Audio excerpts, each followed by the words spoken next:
Buenos días, mis amados hermanos, ¿cómo están en esta hermosa mañana fresca?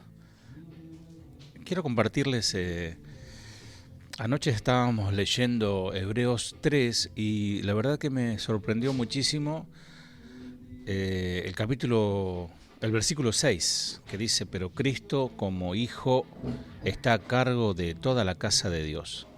Y nosotros somos la casa de Dios si nos armamos de valor y permanecemos confiados en nuestra esperanza en Cristo. Es decir, nosotros somos la casa de Dios. A veces cuando pensamos en casa de oración, por ejemplo, nuestra iglesia, nuestra mente rápidamente viaja a Amberes 23:20. Pero es muy distinto a la verdad. La casa somos nosotros. Y la pregunta es, ¿seguís siendo parte de esa casa? Mucha gente en la actualidad entiende la iglesia como un edificio. Esta no es la definición bíblica de la iglesia. La palabra iglesia viene, como muchos ya saben, de la palabra griega eklesia, que significa una asamblea o una convocatoria. La raíz del significado de la palabra iglesia no es de un edificio, sino de personas. Es irónico que cuando le preguntas a la gente a cuál iglesia asiste, usualmente se refiere a algún edificio. Pero Romanos 16:5 dice: saludad también a la iglesia de su casa. Pablo se refiere a la iglesia en su casa, no a un edificio, sino al cuerpo de creyentes. La iglesia es el cuerpo de Cristo, donde Él es la cabeza. Dice Efesios 1, 22, 23, y dice: y sometió todas las cosas bajo sus pies, y lo dio por cabeza sobre todas las cosas a la iglesia, la cual es su cuerpo, la plenitud de aquel que todo lo llena en todo. El cuerpo de Cristo está formado por todos los creyentes en Cristo, desde el día de Pentecostés, Hechos capítulo 2, y hasta, como habíamos visto en escatología, hasta la segunda venida de Cristo. El cuerpo de Cristo comprende dos aspectos. Primero, la iglesia universal, no la iglesia de la palomita, no, la iglesia universal, es decir, de todo el mundo. Es la iglesia formada por todos los que tienen una relación personal con Cristo. Primera de Corintios 12, 13 al 14 dice: porque por un solo espíritu fuimos todos bautizados en un cuerpo, sean judíos o griegos, sean esclavos o libres, y a todos se nos dio a beber de un mismo espíritu.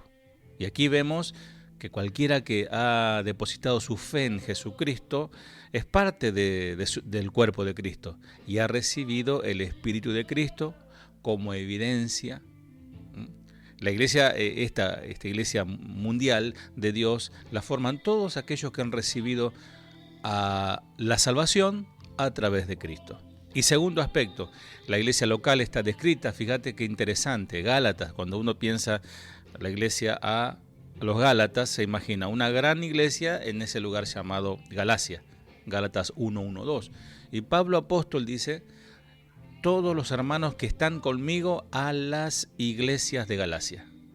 Y aquí vemos que en la provincia de Galacia había muchas iglesias, lo que llenamos una iglesia local, ya sea una iglesia pentecostal, bautista, luterana, metodista. Esa no es la iglesia como en la iglesia universal, sino más bien es una iglesia local, la iglesia, por ejemplo, casa de oración.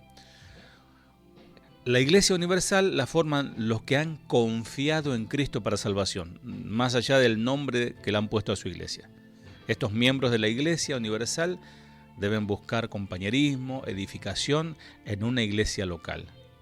En resumen, la iglesia no es un edificio o denominación de acuerdo a la iglesia, de acuerdo a la palabra de Dios, la iglesia es el cuerpo de Cristo y todos aquellos que han depositado su fe en el Señor.